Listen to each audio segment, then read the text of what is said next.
Pak. Pertama, Assalamualaikum warahmatullahi wabarakatuh. Selamat pagi, Om Swastiastu. Eh, Salam kebajikan untuk kita semua. Bapak Ibu yang kami hormati, di sini ada Pak Iwan Pasila yang mewakili Pak Ogi. Terima kasih Pak Iwan sudah berkenan menjadi keynote speaker tadi. Mungkin lagi ikut RDK juga nih Pak Iwan ini. Lalu yang kami hormati Pak Mukaror Jalil sebagai Dirut Media Asuransi Indonesia, tentunya Pak Haris ya. Terima kasih Pak sudah mengajak kami berdiskusi.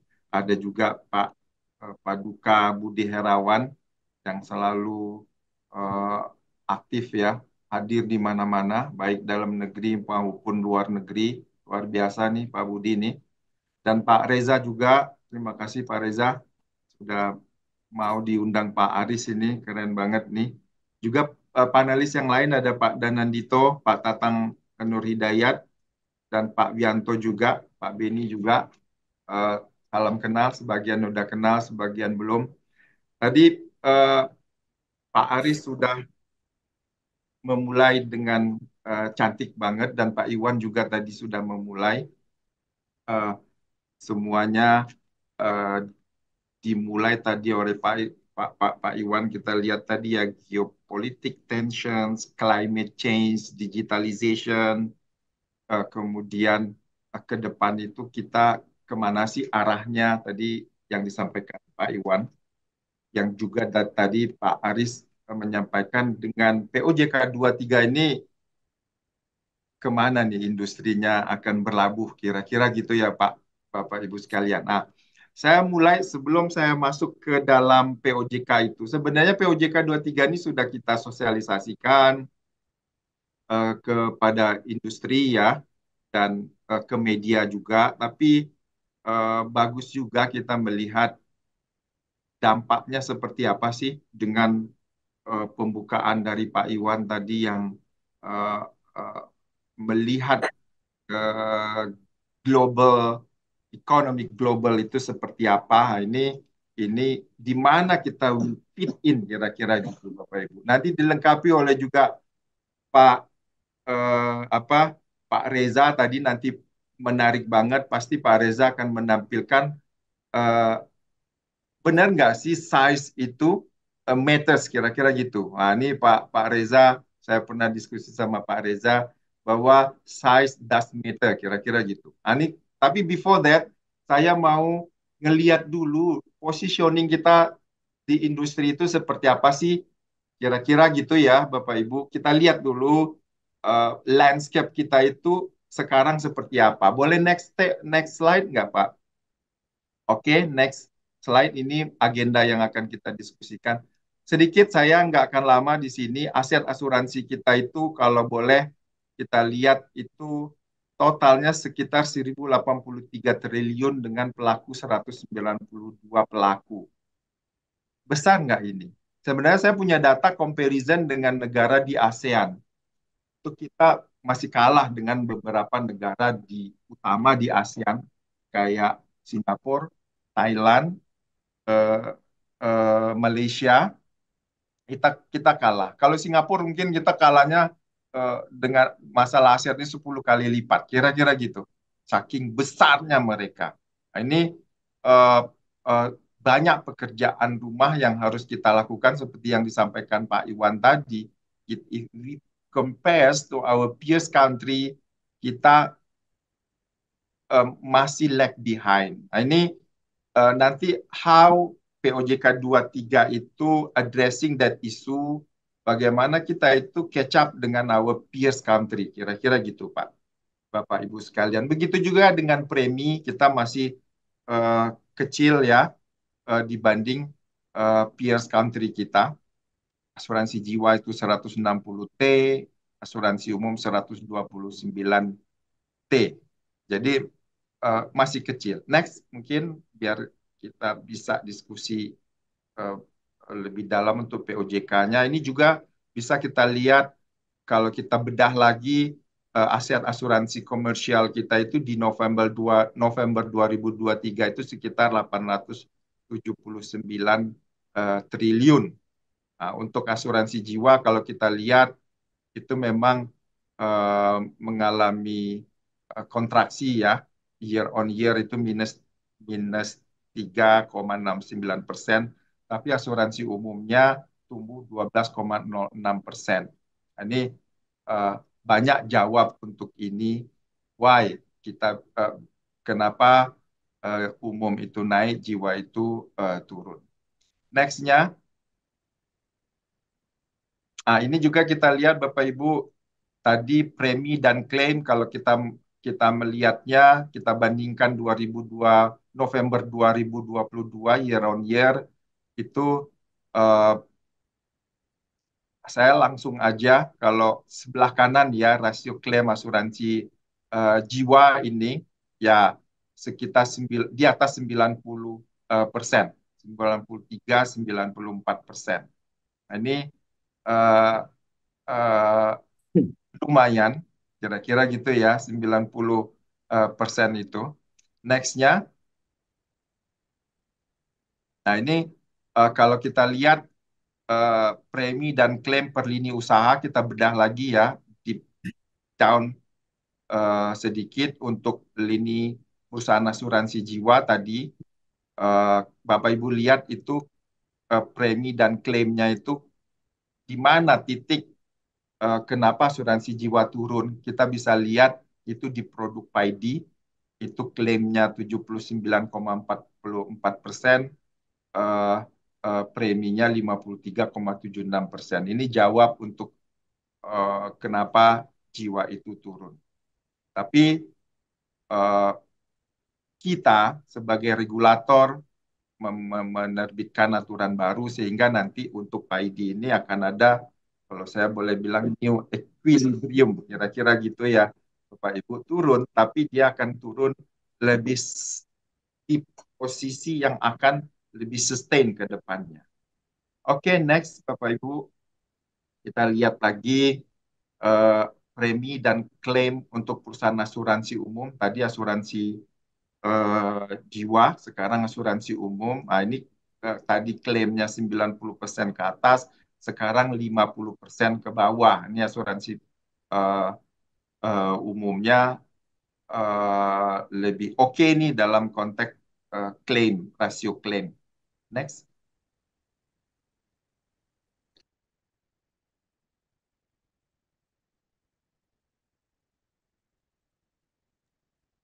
Lalu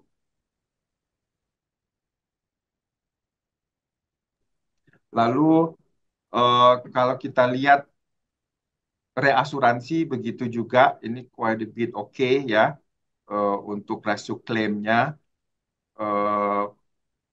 eh, di sebelah kanan itu kalau kita lihat reasuransi eh, konvensional untuk reasuransi itu sekitar 51%, sementara untuk reasuransi syariahnya 75%.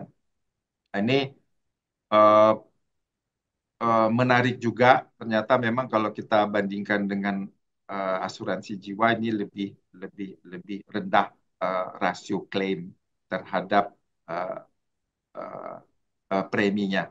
Next. Ah, Bapak Ibu sekalian, itu sedikit kita melihat financial highlight dari industri kita. Nanti kita lihat juga tadi yang disampaikan Pak Aris, apa dampak dari POJK nomor 23 ini sejauh mana. Tapi eh, saya mau, eh, kalau saya boleh mengatakan dengan data-data yang kita lihat tadi, kita cermati tadi, eh, lalu saya bandingkan, saya punya datanya ya dengan our peers country, kita memang lebih lebih sedikit lebih lag behind. Artinya memang eh, kita harus bareng-bareng membenahi industri ini. Salah satunya tadi Pak Iwan udah menyampaikan di awal di roadmap industri asuransi kita itu kita bagi tiga tahap, pondasi, konsolidasi, dan pertumbuhan. Ah, konteks POJK nomor 23 itu memang eh, eh, maksudnya kita itu menguatkan pondasi. Kalau ibarat rumah, pondasinya nggak kuat, itu gampang terayun-ayun, kira-kira gitu ya. Bayangin Bapak Ibu, dengan kondisi global yang disampaikan Pak Iwan tadi, geopolitiknya, tensionsnya, climate change yang berdampak kepada kehidupan dan industri kita, dampak digitalization yang begitu disruptif, kira-kira gitu. Lalu ada sementara modal kita kecil. Nah ini saya mau mengajak kita melihat bagaimana eh, kenapa kita harus menyiapkan fondasi untuk growing di 2028 sesuai 2027 sesuai dengan roadmap kita. Jadi hadirnya POJK 23 ini menjawab memang itu bagian dari kalau saya bilang ya uh, our reform atau transformation atau overhaul lah, overhaul di industri landscape untuk melihat kita nggak bisa dengan modal segitu. Walaupun diskusinya panjang nih dengan Pak Budi Herawan, diskusinya panjang nih. Diskusinya gini Pak Aris, Bapak Ibu, perusahaan asuransi itu nggak perlu modal besar, cukup dia reas aja. Kira-kira gitu ya diskusinya ya. Is it true, kira-kira gitu. Nanti Pak Reza akan memaparkan empirical study-nya kayak apa sih. Argumentasi itu uh, benar kalau kita lihat secara praktek industri memang benar kita bisa mereas, tapi bayangkan menghadapi sapuan tadi geopolitik, climate change, digitalization, kita masih bisnis as usual kayak 10-20 tahun yang lalu. Rasa-rasanya enggak lah, kira-kira gitu ya. Jadi POJK nomor 23 tahun 2023 itu memang kita by intention kita memang untuk menguatkan tadi Pak Iwan mengatakan strengthening capital and market deepening. Kira-kira dua.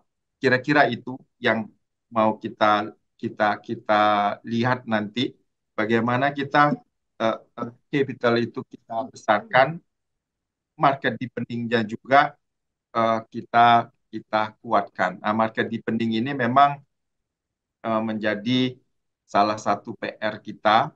Banyak sebenarnya mau saya ceritain di sini. Kita juga menggagas asuransi wajib, nanti diskusi sama pemerintah. Mungkin hari Jumat ini saya diskusi karena arahan Pak Ogi, asuransi wajib itu harus kita explore lebih jauh. Next-nya boleh Bapak. Ini mungkin kita melihat tadi sudah disampaikan oleh Pak Iwan Pasila dan Pak Aris juga di pembukaan ya, bahwa memang end state kita itu KPPE 2, end state kita di 2028. Nah, itu memang perusahaan tadi Pak Aris sudah menyampaikan di preambul, perusahaan asuransi itu di 2028 itu ekuitas minimumnya itu 1T, perusahaan reasuransi 2T, perusahaan asuransi syariah 500 miliar, perusahaan reasuransi syariah 1T. Nah, ini end state-nya. Tapi before that tapi itu untuk KPPE 2. Ibaratnya KPPE 2 ini kalau di bank itu ada bank buku 1, 2, KBM I1, 2, 3, 4 kira-kira gitu. Nah, apa bedanya? KPPE 2 itu dia bisa katakanlah menjual semua produk kira-kira gitu, Pak. Bapak Ibu.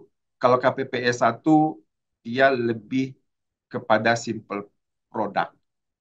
Tapi KPPE 1, KPPE 2 tentu tadi Pak Aris bilang ini bukan the only solution. Nah, kita punya solusi lain. Tentu kita tidak mau mematikan eh, perusahaan yang kecil. Kita paham itu. Kita sangat paham, Pak. Pak Ogi sangat paham bahwa kita harus mendukung perusahaan-perusahaan yang kecil, tapi dengan cara yang apa tidak memaksakan menjadi KPPE 1, KPPE 2, kita sebutnya dengan kelompok usaha perusahaan asuransi. Nah, nanti kita lihat di di slide berikutnya. Next. Nah, ini dia. Tadi boleh balik sedikit sebelum saya masuk ke sini. Bapak Ibu sekalian, kalau sekarang POJK 67 sebelumnya tahun 2016 memang ekuitas ini 100, 250, 100 miliar. Nah, ini yang mau kita kita tingkatkan menjadi uh, two stages kira-kira gitu. Tahap pertama itu 2026, untuk perusahaan asuransi itu 100 menjadi 250, untuk reasuransi dari 200 existing menjadi 500, tapi 2026. Nah, begitu juga tadi yang saya bilang di 2028 itu tahap 2026 itu 31 Desember 2026 itu menjadi anchor lah. Kalau saya bilang anchor, kira-kira disitulah posisi kita untuk berlayar lebih jauh lagi, menjadi KPPE 1, KPPE 2. Nah, tapi tahap pertama 31 Desember itu menjadi satu patokan kita supaya perusahaan asuransi yang nanti kita lihat uh, datanya, itu solusinya seperti apa. Nah, baru kita masuk next-nya. Nah, kita membagi tadi kelompok perusahaan berdasarkan ekuitas menjadi KPPE 1, kelompok perusahaan perasuransian berdasarkan ekuitas, itu KPPE. 1, KPPE 1 dilarang menyelenggarakan kegiatan usaha dan atau produk asuransi atau asuransi syariah selain kegiatan usaha dan atau produk asuransi sederhana, itu keywordnya, atau asuransi syariah sederhana. Untuk yang kedua, KPPE 2 dapat menyelenggarakan seluruh kegiatan usaha dan atau produk asuransi atau asuransi syariah. Dia kompleks. Itu boleh. Karena modalnya kita anggap modal 1T tadi untuk perusahaan asuransi itu uh, uh, untuk Indonesia cukup cukup oke, kira-kira gitu. Lalu eh, apa tujuannya? Ini tujuan untuk pengelompokan itu untuk supaya kita memang lebih fokus dalam mengembangkan industri asuransi kita ini. Kita nggak boleh, sorry, mohon maaf nih Pak Pak Budi, Pak Paduka dan Bapak Ibu sekalian. Tentu eh, kalau saya pulang ke Bandung misalnya, tentu kalau mobilnya Mercedes Benz itu nggak sama lah dengan saya kalau pulang naik yang mobil yang lebih kecil. Kira-kira logikanya seperti itu dengan melihat badai yang akan segera datangnya tiba-tiba, kira-kira gitu. Jadi kita perlu uh, kapal besar, skocinya lengkap, kira-kira gitu. Sehingga dengan situasi global yang disampaikan Pak Iwan tadi, kita we are ready, kira-kira gitu. Nah, ini uh, pembagian kelompok perusahaan berdasarkan ekuitas. Boleh next? Nah, Bapak Ibu sekalian, tadi Pak Ari sudah menyampaikan dengan pengelompokan tadi, petanya kayak apa sih kira-kira gitu. Nah, ini dia tadi Pak Aris sudah menyampaikan kalau beda-beda sedikit nanti kita konsolidasi lah ya Pak Aris ya, eh, mengenai data ini. Bapak Ibu bisa lihat di situ, ini Desember 2023. Ekuitas yang kita a bit concern itu di mana? Yang 100 250 M kira-kira gitu ya. Karena kan end state kita 1T kira-kira gitu. Nah, ini tapi untuk tahap 2 tahap 1 ini masih oke lah ya 250 M. kira-kira gitu. Berapa perusahaan? Kita gampangnya gini aja, yang 100, 250 M dan di bawah 100 M kita lihat untuk perusahaan asuransi jiwa itu ada 13 tambah 2. Yang paling kiri ya Bapak Ibu. 13 tambah 2 itu sekitar 15. Asuransi itu kalau kita total 27% tambah 4% sekitar 31%. Nah, untuk asuransi jiwa yang kita agak concern itu yang 20 asuransi umum itu sekitar 23 perusahaan, sekitar 32%. Nah, ini dua ini aja ya Bapak Ibu saya uh, yang berikutnya bisa dibaca sendiri. Nah, ini perusahaan-perusahaan yang akan terdampak. Lumayan juga kan ya Pak Budi ya, Bapak Ibu sekalian.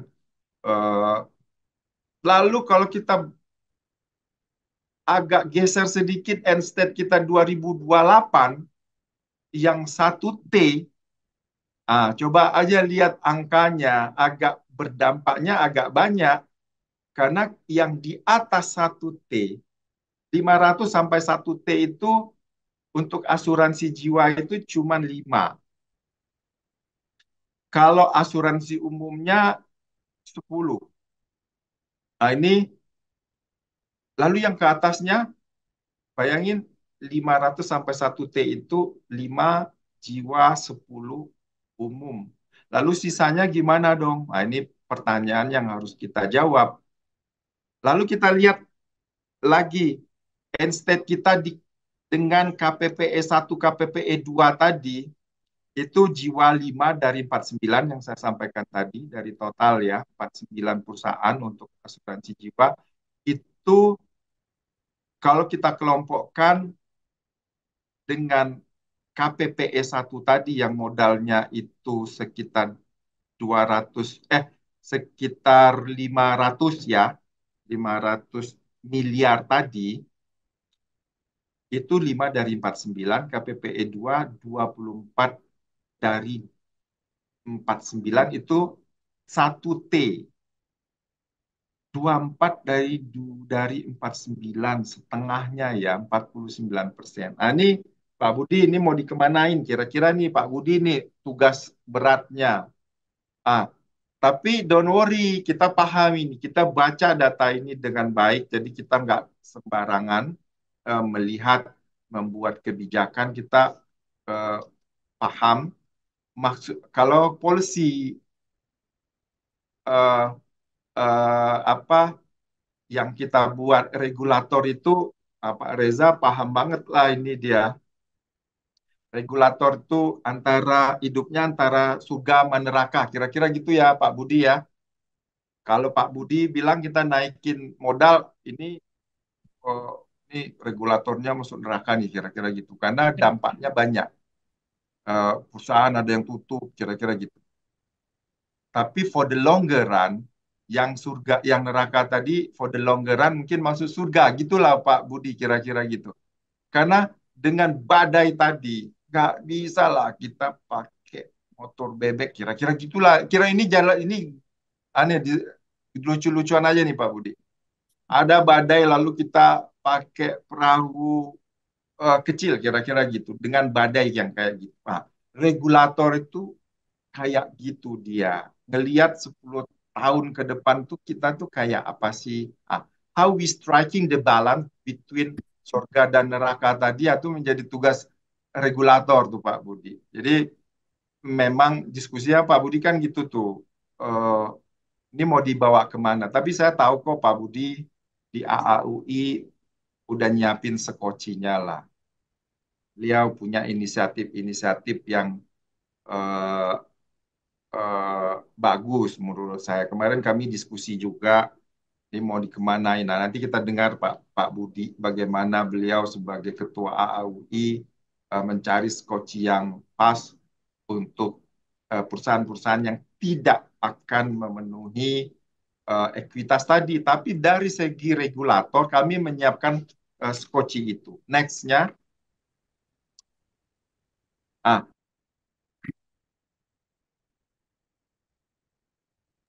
sorry, ketutup anu ya, sorry, sorry. ke mute ya. Ini Bapak Ibu sebagai regulator tentu kita paham lah ada yang bisa eh, akan ikut dengan permodalan yang kita syaratkan, ada yang mungkin tidak bisa. Kita paham itu. Salah satunya memang tadi pembentukan KUPA tadi yang kita uh, uh, uh, siapkan lah sebagai regulator. Termasuk tadi nanti bagaimana konsolidasi dilakukan kan bisa dari dengan penggabungan atau peleburan atau pengambil alihan lah, dan pembentukan KUPA. Nah, KUPA ini boleh berikutnya. Masih ada berapa menit, Pak Aris? Eh, 10 menit masih oke, Pak. Ini Oke, persoalan 10 penting menit. ya, Pak, intinya, Pak. Iya, betul. Nextnya, ini, enggak. Ini dia Bapak Ibu. Kelompok usaha perusahaan asuransi dan reasuransi. Ini memang sebagai skoci exit strategi lah kalau regulator bilang exit strategi supaya semuanya bisa tumbuh. Yang besar tumbuh, yang kecil juga tumbuh. Untuk perusahaan-perusahaan yang tidak bisa memenuhi persyaratan modal di end state 2028 tadi, apa solusinya? Mereka membuat kelompok usaha perusahaan asuransi. Artinya bagaimana? Ada satu perusahaan induk, itu nomor satu, dia sebagai anchor-nya lah untuk menaungi perusahaan-perusahaan yang lain yang mau bergabung yang tidak memenuhi persyaratan modal tadi. Nah, ini uh, seperti apa perusahaan induk ini? Dia bisa jadi perusahaan sebagai PSP. PSP kita tahu ya, itu apa uh, memiliki uh, apa share di perusahaan itu 25% dan bisa juga dia memiliki yang di bawahnya itu 10%. Ini perusahaan-perusahaan kecil yang tidak memenuhi syarat tadi, dia gabung, tapi perusahaan induknya itu dia punya persyaratan sebagai eh, anchor-nya, perusahaan induknya. Nah ini eh, perusahaan induk itu kalau dari sisi permodalan dia masuk kelompok mana? Dia harus masuk ke kelompok KPPE 2. Gitu ya, Bapak Ibu ya, ke KPPE 2. Tapi dia punya perusahaan-perusahaan kecil yang bergabung yang tidak memenuhi syarat modal tadi. Nah, lalu yang nomor dua, pelaksana perusahaan induk siapa sih? Kira-kira gitu. Nah, ini merupakan perusahaan dengan ekuitas paling besar. Nanti di sebelah slide berikutnya saya liatin bagaimana konstelasi. Enggak, balik lagi dulu. Balik dulu. Nah, lalu dia harus perusahaan yang paling besar. Enggak. Nah, yang ini Bu, Pak. Lalu dia memang uh, uh, memiliki saham di perusahaan-perusahaan yang di bawahnya. Nah, lalu perusahaan anaknya seperti apa? Merupakan satu atau lebih perusahaan yang dimiliki oleh perusahaan induk. Ini di bawahnya. Nah, ini kalau boleh saya next-nya, biar kelihatan. Nah, ini dia Bapak Ibu, model satu uh, UPA, narasi tadi itu modelnya kayak gini. Kalau dia perusahaan asuransi, ini PSP ya, pemegang saham pengendali atau pemegang saham dia perusahaan asuransi atau reasuransi, dia langsung uh, bisa membawahi perusahaan asuransi, reasuransi satu 2 3. Di bawahnya jadi perusahaan anak. Ini model satu. Bagaimana kalau perusahaan induknya itu tidak perusahaan asuransi? Nah, ini beda ya. Yang tadi induknya perusahaan asuransi, di bawahnya perusahaan anak yang tidak memenuhi syarat KPPE 1. Kalau model 2, dia di atasnya perusahaan induknya itu tidak perusahaan asuransi. Ada, tapi dia punya perusahaan anak, perusahaan asuransi satu 2 3. Dari satu 2 3 perusahaan asuransi itu atau reasuransi itu harus ditunjuk siapa pelaksana perusahaan induknya. Nah, itu Jodoh dia bedanya dengan model satu. perusahaan pelaksana perusahaan induk kalau istilah kita di dalam aturan kita itu harus yang paling besar. Nah, kira-kira gitu ya Bapak Ibu, model satu dan model 2 itu. Jadi kalau model satu dia otomatis upahnya di atas, induknya, di bawahnya perusahaan asuransi. Tapi di induknya perusahaan asuransi atau reas. Kalau model 2 dia nggak harus perusahaan asuransi maupun perusahaan reasuransi, tapi di bawahnya harus perusahaan asuransi dan ditunjuk pelaksana perusahaan induk. Itu yang paling besar. Next. Ah, ini Bapak Ibu mungkin eh, kita bisa melihat eh, bagaimana skema pembentukan KUPA ini tadi sudah saya sampaikan juga untuk KPPE tahap 2 itu KPPE 2 di 2028 itu 1T untuk perusahaan asuransi, 2T untuk perusahaan reasuransi dan perusahaan asuransi syariah itu menjadi 500M dan perusahaan reasuransi syariah itu menjadi 1T. Nah, untuk memenuhi ketentuan ekuitas tahap satu, nah ini perusahaan anak yang tadi di bawah KUPA, yang masuk ke dalam KUPA itu perusahaan asuransinya cukup 250 miliar. Nah ini eh, eh, dia itu di tahap pertama aja untuk perusahaan anaknya. Dia nggak harus lompat ke stages berikutnya. Tapi dia punya perusahaan induk. Nah, kira-kira gitu. Tapi saya harus kasih catatan juga yang di bawah dalam kondisi tertentu atas permohonan perusahaan OJK berwenang memperpanjang batas waktu pemenuhan ekuitas minimum. Tapi ini tentu kita akan analisa bukan eh, apa tidak mudah kira-kira gitu karena batas waktu kita 2028 secara end state-nya 2028. Tapi misalnya ada nih di 2028 masuk, dia kurang sedikit aja lagi. Misalnya, tentu kita akan melihat konstelasinya, kita akan analisa eh, eh, eh, kekuatan perusahaan dengan kekurangan sedikit tadi. Jadi variabelnya akan banyak. Nah ini bagian dari polisi yang kita buat agar semua perusahaan itu hidup. Kira-kira itu.